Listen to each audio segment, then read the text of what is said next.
Very much, everybody. This is an honor. What a beautiful group of people you are. You are good. I wish I looked like you.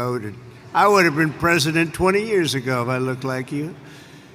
But I want to give a special hello to Al Udeid Air Base, sometimes referred to as the Deed. That's a little sinister term, the Deed. Today, we can all relax and be at ease, and we're going to have a little fun.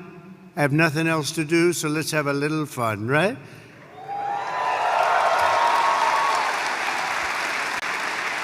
So I'm thrilled to be here with the men and women who embody American strength and pride, the warriors of the United States Armed Forces.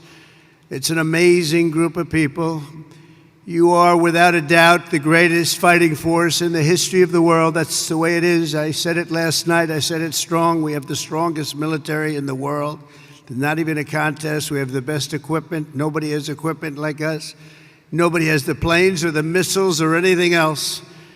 And as your commander-in-chief, I'm here to say that America's military will soon be bigger, better, stronger, and more powerful than ever before.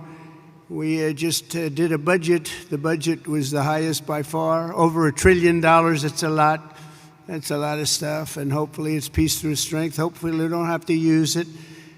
Because if you use it, I feel sorry for the other guy, but we don't want to have to use it.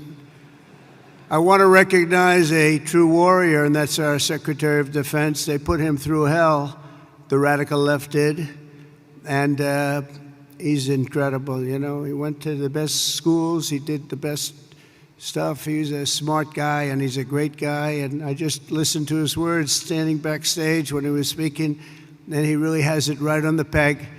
Pete Hegseth, he's going to be great. You're going to love this guy. You're going to love him.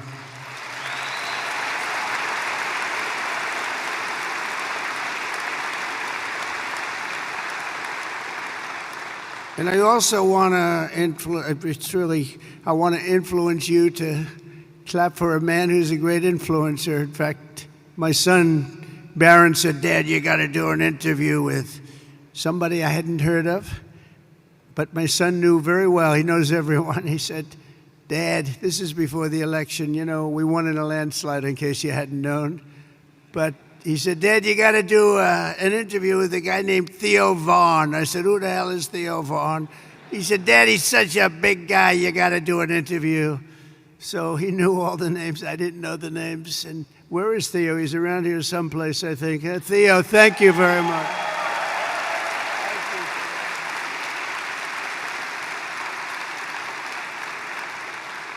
That's Barron. You know Barron. He said, "You got to do with it." We had a good time, right? Had a good time. We had like 270 million people that listened. So you know what? I think Barron was right. Thank you for being here, Theo. Appreciate it. Also, Lee Greenwood, right from the beginning, that song went on. And you know, that song was a successful song, but we made it the most, number one. We made that song, it's the top of the list of that type of song. That's a pretty big, I don't want to go into the list because you'll get upset with me if I do. Like the national anthem and things. It's like, and it became unbelievable. And I was saying you could get Elvis or anybody else to do a song. There's nothing, that was my intro song right from the beginning. Because as you know, we won 3 elections, okay? And some people want us to do a 4th. I don't know. We'll have to think about that. You saw the new hat. The hottest hat is, it says, Trump 2028. We're driving the left crazy when you see that. We didn't need that hat. But it's been an amazing period of time. And when Lee Greenwood did that song, it went from the first day. I came out, we played it. It was a great song, but we didn't know. And then I did it a second time, a third time. And that was 968 rallies ago. Can you believe that? We did 968 rallies. Another hat says 968. I said, "What the hell does that mean?" That's the number of rallies. I said, "You have to be kidding." But from the very beginning, and we played Lee's song, and it was the walk-on. And then for the last inauguration, I had all the big singers, they wanted to do a song for me, and they wanted to have me walk on to their song. And my people, "Oh, that would be nice, that would be nice." And when I heard about it, we were all set. We had a lot of them. And I heard about it. I said, I'm not switching. Are you kidding me? I'm not switching. So we stick with Lee. But there's nobody could have done better than Lee. And he's been so loyal and so great. And it's been really about 9 years of that stuff. And, we had really, honestly, we had 3 unbelievable campaigns. And it's been an honor. And there's nobody been stronger than the military in terms of backing us, nobody. So I just want to thank you all very much. Great honor. Thank you very much.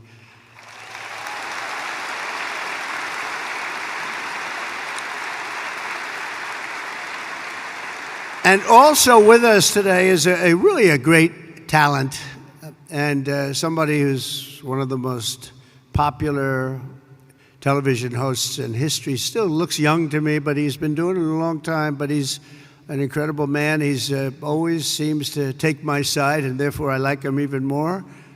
But he has common sense. We talk about common sense all the time, but he's one of the biggest in the history of television, the great Sean Hannity. He's here someplace. Sean, stand up wherever you are. Thank you, Sean. Thank you. Where is he? Thank you, Sean. Thank you, Sean. He was a little shy for a change. I've never seen that. We're also grateful to have a very excellent ambassador, Timmy Davis. Everybody loves him. Timmy, thank you very much. Thank you, Timmy. Along with your great military leaders, these are real leaders. These are real tough cookies. Lieutenant General Derek Trapper France, Major General David Shoemaker, Brigadier General Richard Deuce Dickens, Chief Master Sergeants Chris Murphy and Joshua Wiener, and Colonel Brian Ellis. We want to thank you, amazing people. They're real leaders, and this is one of the great bases anywhere in the world, and we're lucky to have them. Thank you very much, fellas.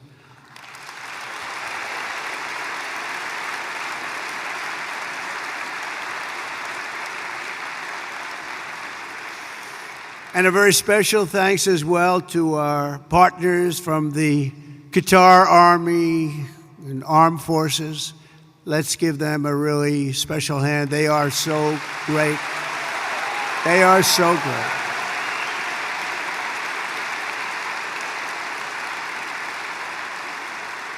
And in particular, we want to give a little special applause for somebody that's been so good. Deputy Prime Minister and Defense Minister, Saud.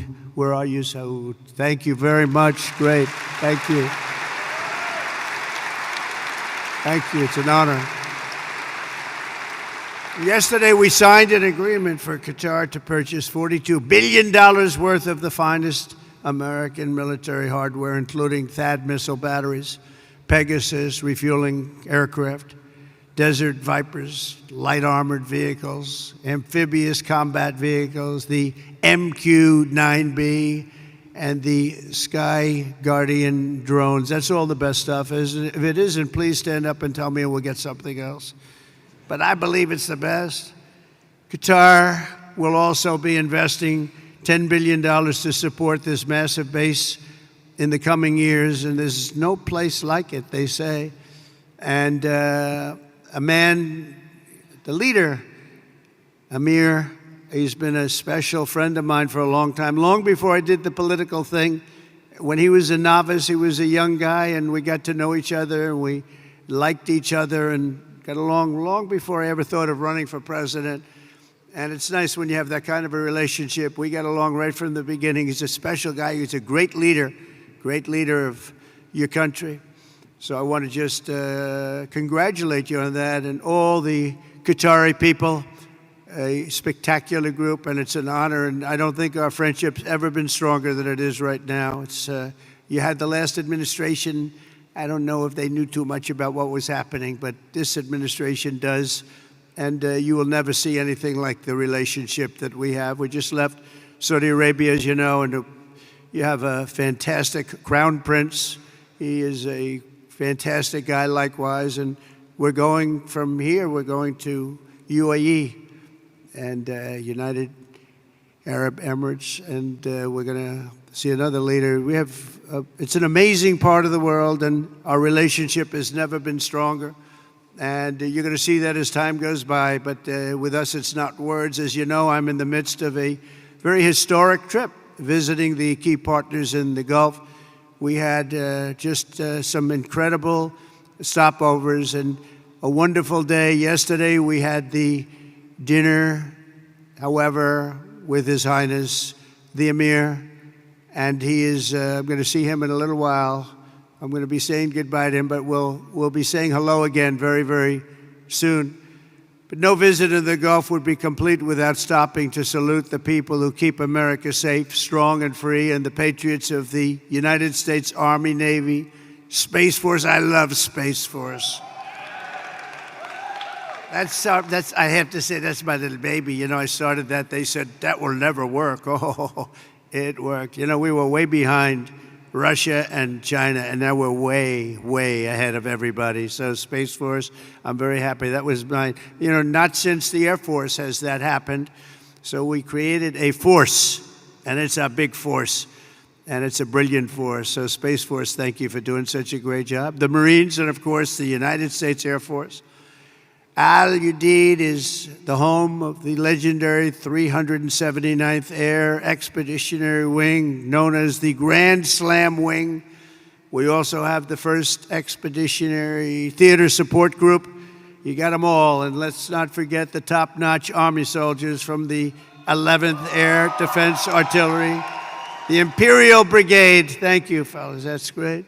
We also have the 8th Expeditionary Air Mobility Squadron, known as Mighty Ochos. Where are the Ochos? We don't want to fight with them. All of you are the tip of the spear. You're the finest we have. Anywhere in the world, you're the finest we have. You're the finest anyone has in the fight against the enemies of civilization. You're the people that are defeating chaos, combating terror, defending our interests, supporting our allies, securing our homeland, and making America incredibly proud. And you know what? Making America great again. That's what's happened. It's happened very fast. Happened very fast.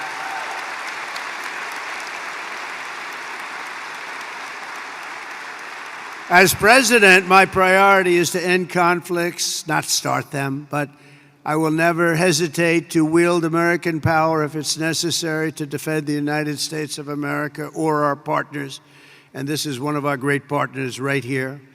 When we're threatened, America's military will answer our enemies without even thinking about it. We have overwhelming strength and devastating force. And we had people that didn't like to talk about that, you know? They didn't want to talk about the level of quality that we have. They didn't want to talk about anything. We're going to have a big parade this year, you know, in Washington, D.C., a real parade. And I'll tell you just a little story. A week ago, May 8th, I'd call up a certain country, and they said, oh, we're celebrating the victory of World War II today, sir. Oh, really? I'd speak to one of the presidents or prime ministers or whatever. And they were so busy. Oh, yes, we're celebrating the victory of World War II. Then I speak to another one, and they were celebrating. And the fact is, Russia was celebrating. France was celebrating. Everybody was celebrating but us. And we're the ones that won the war. We won the war.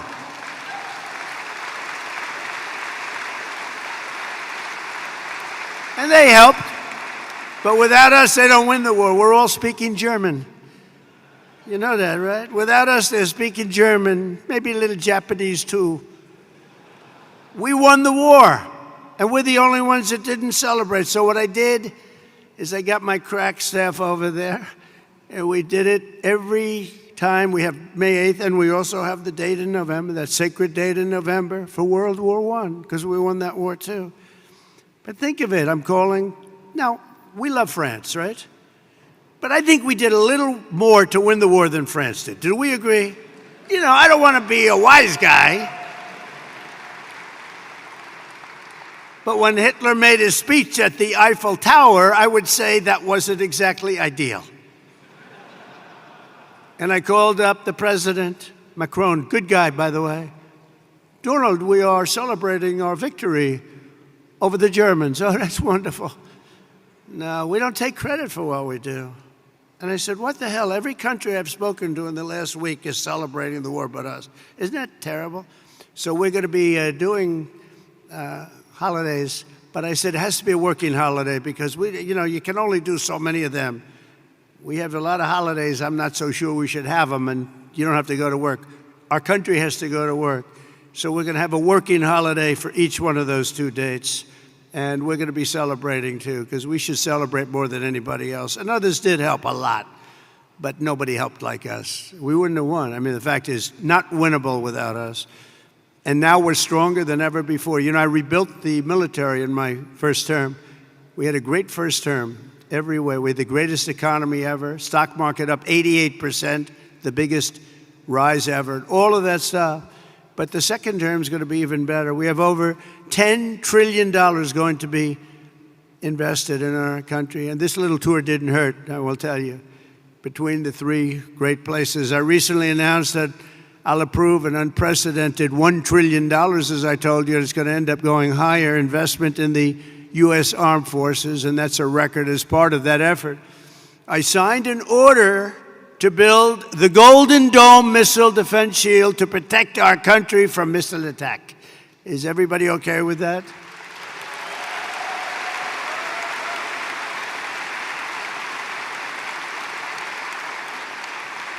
It was called the Iron Dome, but I changed it to the Golden Dome. I thought it was a little more beautiful, maybe a little more modern or something. But we're going to have it, and it's amazing, actually, what they do. It's going to cost many billions of dollars, all made in the USA. I want it all made in the USA. The days of making our parts all over the world because we have wonderful partners. No, it's America first now, America first. We're going to make it all in the USA. And we're going to, by the way, it's America first, but we're going to take care of other countries. We're going to have plenty left over because we're doing things now. 6 months ago, our country was laughed at. Now our country is respected again at a level that it hasn't seen in a long, long time, and we're going to keep it that way. And our Air Force will soon have the world's first and only 6th-generation fighter jet, the F-47. Why did they name it 47? Does anybody know? I don't know. That was a nice thing, but it's quite the plane. They say there's never been anything done, but we're also looking at an increased version of the F-35. I think we're going to call it the F-55, which will be a double-engine plane. I like 2 engines on a plane. I'm sorry if I say that.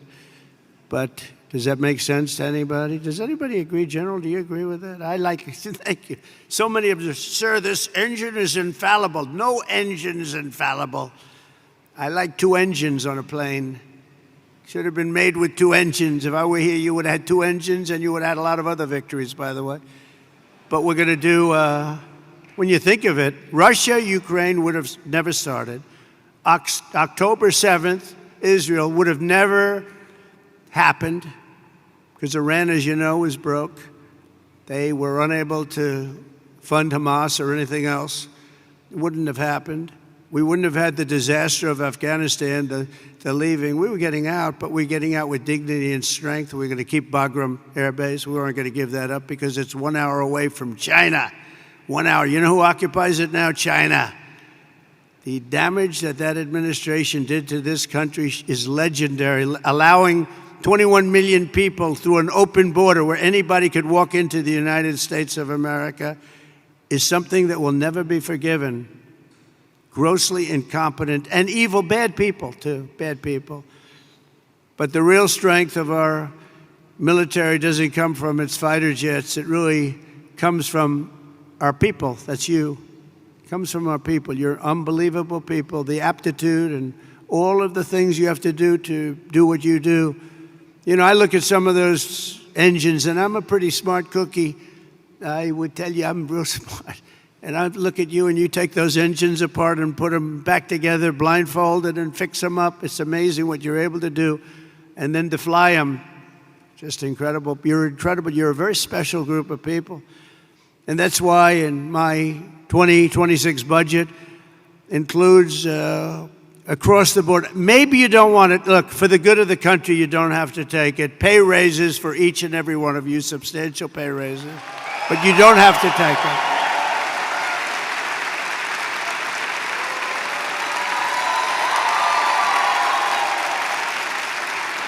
You don't have to take it. You can go to your commanding officer and say, sir, I'd rather not take that pay. I love my country, sir. I refuse to take it. Anybody here, raise your hand, please, if you refuse to take it. Let's see here. All right. Well, at least we have smart people. That's good. So you do your duty for us, and as Commander-in-Chief, I will always do and fulfill my duty to you. That's what I'm doing. Under the Trump administration, we're liberating everything in our armed forces from really radical social experiments carried out under the previous administration and beyond that, and actually beyond that, and restoring the strong and fierce spirit of the American warrior and the American fighter.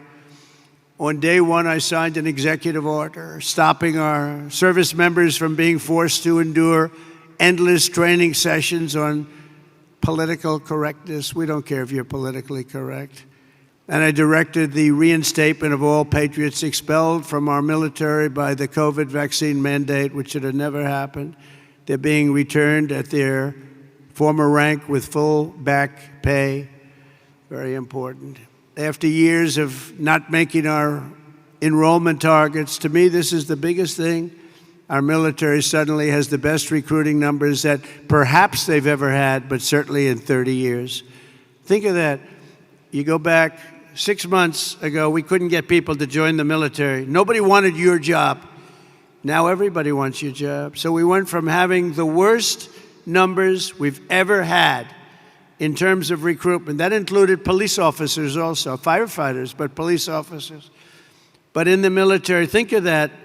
You couldn't get people to join the military, and now we're brimming over. We have the highest numbers we probably, minimum 30 years, but probably have ever had, because there's such an incredible spirit now in our country. We have a whole new spirit, and it began on a date, November 5th. That was Election Day. Under the Trump administration, America is back, and America's military is back, bigger, better, and stronger than ever before. Since my inauguration, service members stationed throughout this region have terminated 83 major terrorists operating across Iraq, Syria, and Somalia, including the #2 just recently global leader of ISIS. And I knocked out ISIS, as you know, in my term. They said it was going to take 4 years. I said, why 4 years? That's a long time.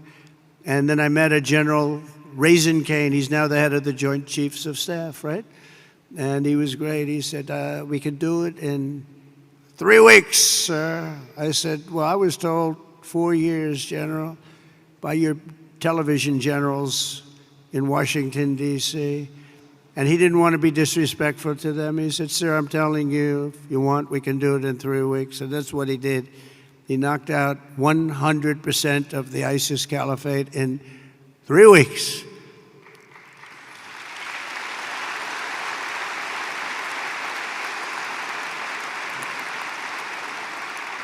Should I tell you a little long, boring story about that? Yes? Okay, some of you have heard it because it's sort of a cool story, but I was wondering why we couldn't defeat, ISIS. We have this great military, all these great jets that we have new all over the place, the best in the world, the fastest, the best. And I went out and I said to a certain general in Washington, D.C., a television general, not much of, there's a real general on television. You have the television guys and you have the real generals. And I said, General, how long will it take us? Because it doesn't make sense. We're spending a lot of money on defeating ISIS, and they don't have great equipment. They, in many cases, don't even have equipment. They're vicious, and they are good fighters. We always have to respect that. Sir, it'll take at least 5 years, sir. I said, 5 years? That's a long time. You mean we have jets, they have knives, and it's going to take 5 years? Yes, sir. I said, I don't really believe that, so I did something that I've never done before. I said, I want to go to Iraq. and I want to meet with the people in Iraq because maybe they're different, but I couldn't understand how a large and powerful terror group could last so long. And so I scheduled a flight, meaning I left at 3 o'clock in the morning. It was pitch black. We left very, very under guard. We traveled through Washington, D.C. There was nobody around. Got to the hangar at about 3:15. Air Force One was waiting for us. Pilots, best-looking human beings I've ever seen. Even better looking than Tom Cruise, and he's a friend of mine, okay? These guys were central casting, and they could also fly. And we headed out about 3:30 in the morning, pitch black. We headed for Iraq, and nobody knew I was going, nobody. And we're flying, and we're starting to get close. And they come to see me, and they say, "Sir, we have a problem." "What?" "We're flying over enemy territory very soon, sir. Could we please turn off your lights?" I said, "My lights? We're flying in Air Force One. We just spent trillions of dollars on fighting, and yet you can't fly in with lights on?" "No, sir, it's very, very dangerous out there." So I said, "Oh, obviously turn them off." Then he comes in addition to the lights, we want to turn down the shades. So I said, "You mean not even shades?" "Okay, we turn down the shades." Then I said, "I want to go upstairs." This is 747, 2 levels, beautiful plane. Just ordered new ones, by the way, beautiful, beautiful new ones. And Boeing just, by the way, did the biggest order in the history of Boeing. Just did with your beautiful territory right here. They ordered, I think, 160 planes. I think it's the largest order ever for aircraft. So I salute the people from Boeing, Kelly, and everybody, and General Electric. The engines are General Electric Super Prime, and I really think it's great. Congratulations. But I go up to see the pilots because I love sitting with the pilots. I admire their skill. I really do. And amazing, especially at a certain level. And when you fly Air Force One, supposedly you're the best pilot. So I hope that's true, by the way. But it seems to be. I have no complaints. We land, it's like always landing like glass. I've had pilots where when you land, it's not a pretty picture. In fact, you admire the plane so much for being able to keep apart. You know, I mean, sometimes I land with some of these guys.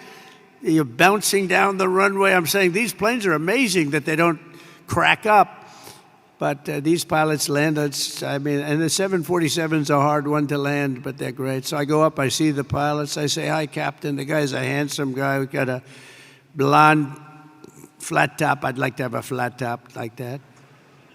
I don't know if the hair's good enough for that. I don't think so. I don't think I'm going to try it either. But perfect person, and I look at the right, he's perfect. Everybody was perfect. I like perfect human beings. I said, "How are we doing, Captain?" "We're doing fine, sir. We'll be there in half hour, sir." I said, "They want the lights turned off, Captain." And they do, "Yes, sir, they're doing the right thing." "Oh, that's great, Captain. It's great." So now we're 15 more minutes, and all of a sudden, and most of you know this sound because that's what you do, but you have the computer voice, a beautiful voice where it says 1,900. They're talking about feet. So when you're in the big planes and sophisticated planes, the voice comes on, and I'm sitting back there watching them fly it beautifully, and I'm still not 100% happy with the statement that he agrees that the lights should be turned off. I would have preferred that he said, "No, there's no problem." But that's not what he said. So we're going through, and it goes 1,900, 800, 700. Talking about feet. Now, 700 is getting pretty close to the ground. I don't see a thing. There's no lights. There's no runway. And I've done this a lot. And I always see the runway in the distance. I have fairly good eyes. I'd say for my age, extremely good eyes. And I don't see a runway. 600, 500. "Captain, are we okay?" "Yes, sir. We'll be landing in just a few minutes, sir." 400. "Captain, are we okay? I don't see a runway up there, Captain." "Oh, we're fine, sir. No problem, sir." 300, 200. I'm saying, "Captain, you sure we're okay here?" And he said, "We're fine, sir." And then, boom, just lands that thing so beautifully. And I see, they had no light, they had no nothing. I don't know how the hell they do it, okay? All I know is we landed like And for him, it was routine. And I'm trying to pretend I'm cool as a cucumber. You know, I'm your president. I'm supposed to be cool as a cucumber. And I'm like, I'm not happy. But after we land, I actually went to my people and I said, I want to ask you a question. I did a very brave thing just there. Is the president allowed to designate himself for the Congressional Medal of Honor? And they said, sir, honestly, that wouldn't be good. I said, okay.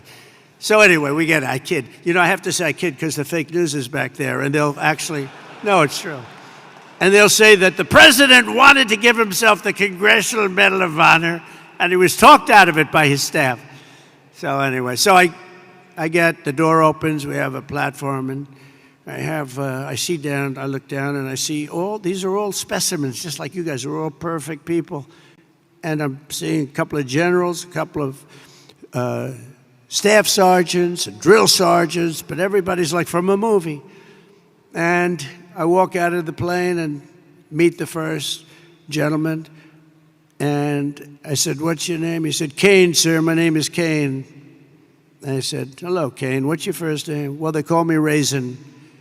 I said, wait a minute, Raisin, you mean like Raisin Kane? Yes, sir, that's what they call me. General, I love you. You're the guy I'm looking for, General. You're the guy I'm looking for. So it's Raisin Kane. It's Daniel Kane, but Raisin Kane, that's what they call him. Then I met another general. I met a colonel. I met a sergeant. They said, sir, would you like to rest? I said, what do you mean rest? I've been resting on the plane. I don't want to rest. What do I have to rest for? He was thinking about Biden to come, okay? Biden would have rested the entire trip. First of all, he wouldn't have made the trip.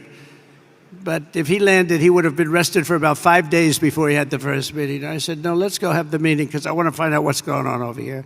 We're spending a lot of money and people are being killed. I want to find out why it's taking so long. So let's go right away. So we went to almost like just a very secure room that was in the form of a boardroom. Very professional, however. It was very highly sophisticated with the equipment. Best you can buy. We have the best you can buy all the time. But I went into the room and I said, General, so they tell me in Washington it would take 4 to 5 years to defeat ISIS. And I want to know from you, is that true? Or is that, no, sir.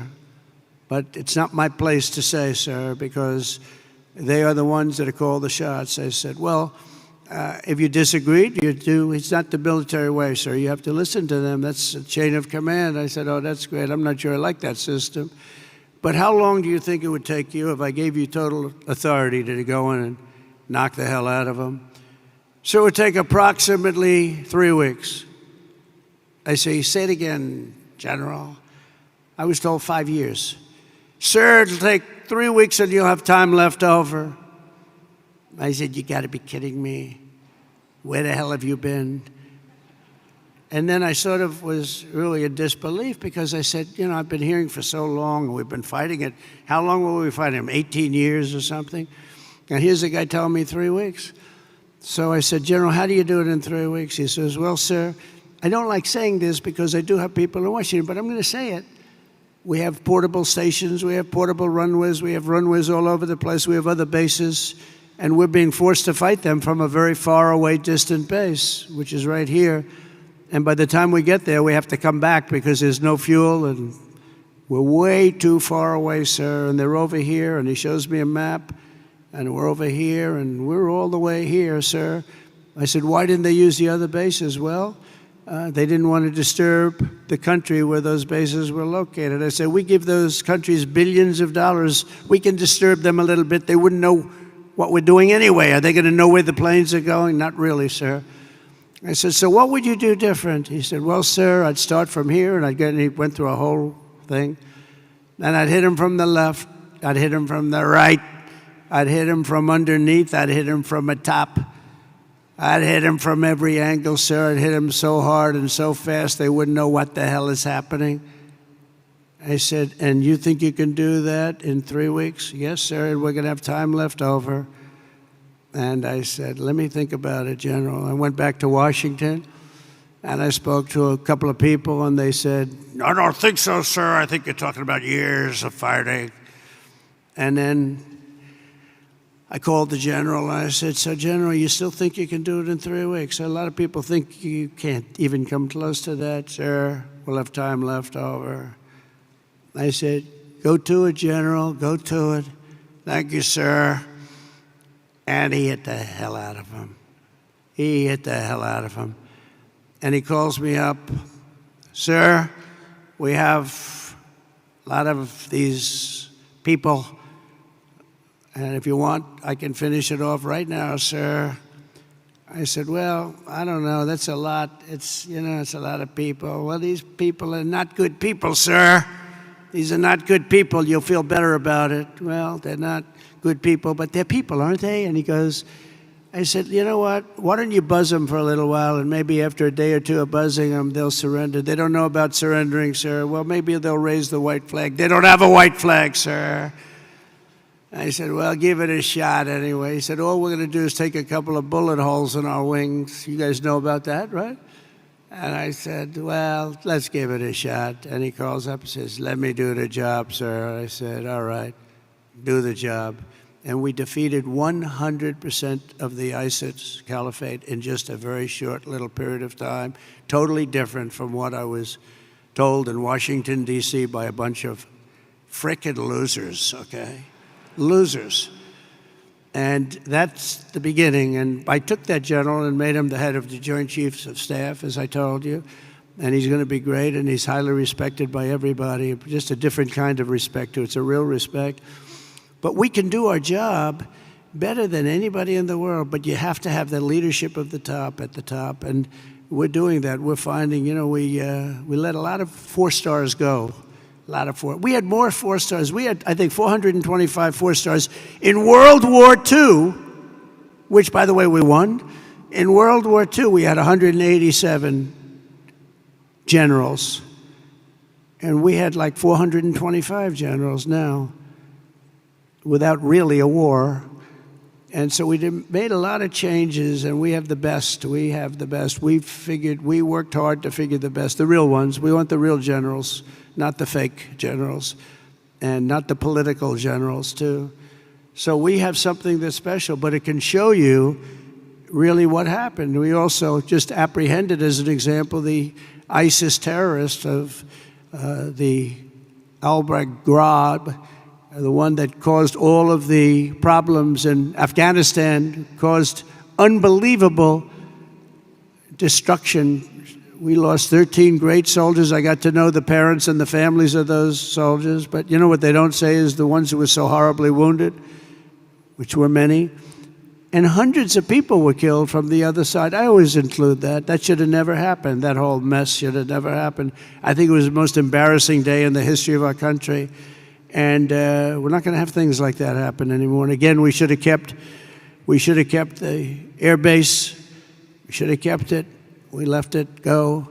And we left, and it was a very embarrassing moment in the history of our country. That'll never happen again. There are a lot of people that said that Russia went into Ukraine. When they saw that, they said, "Wow, we didn't think that was possible," but it's not possible any longer, I can tell you. That's another one would have never happened if I were president. Russia would have never gone into Ukraine. All of those things, they would have never happened. But the Afghanistan withdrawal, not the fact that they withdrew, but the fact that the way they did it was so horrible and so embarrassing. So we brought this horrible person to justice, to American justice. We caught the person that set off that bomb. And all of this is possible because of the work that you do with partnerships that you forge. In this case, it was Pakistan. And by the way, I don't want to say I did, but I sure as hell helped settle the problem between Pakistan and India last week, which was getting more and more hostile. And all of a sudden, you'll start seeing missiles of a different type. And we got it settled. I hope I don't walk out of here and 2 days later find out that it's not settled, but I think it is settled. And we talked to them about trade. Let's do trade instead of do war. And Pakistan was very happy with that, and India was very happy with that. And I think they're on the way. They have been fighting for about 1,000 years, in all fairness. So I said, I could settle that up. I could settle anything. Let me settle it up. Let's get them all together. How long have you been fighting? About 1,000 years. Oh, that's a lot. I'm not sure about that. I'm not sure about settling. That's a tough one. They've been fighting for a long time. But we got that settled. Everybody was very happy, I'll tell you. That looked like it was really going to be escalating out of control. But with us today is the first sergeant of the 379th Wing, Master Sergeant Patrick Elders. Patrick, wherever you may be. Where are you, Patrick?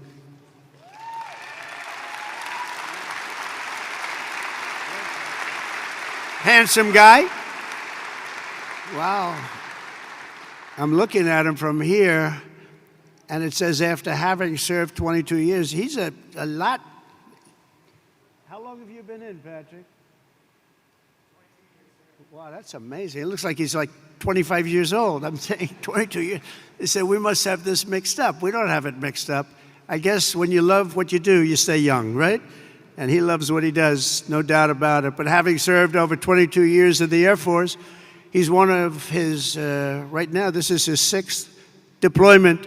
But this time it's a little different because his stepson, Airman First Class Ashton Inman, is on his own first ever deployment nearby in Kuwait, right now in Kuwait, which is really incredible. Master Sergeant Elders is proud that 2 generations of his family are now serving the same mission in the same theater, protecting the same great American flag. So say hello to him. Thank you very much. Very nice. A lot of stories like that.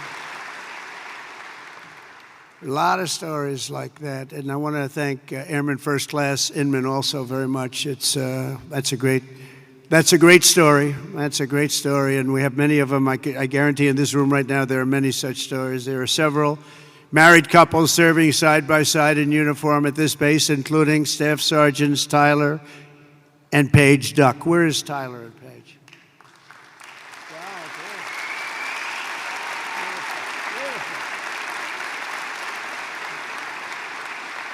For years, they grew their relationship while Paige was deployed in the UK and Tyler was halfway around the world at Joint Base Elmendorf, Richardson in Alaska, conquering a 14-hour time difference. That's a lot of time difference. And now they're together at Al Udeid, and it's really great. So Staff Sergeants, congratulations. It's fantastic. The American people never forget that our service members and their families make incredible sacrifices each and every day so that all Americans can be safe and be free, and we love our amazing military families. Our military families are as good as you can get.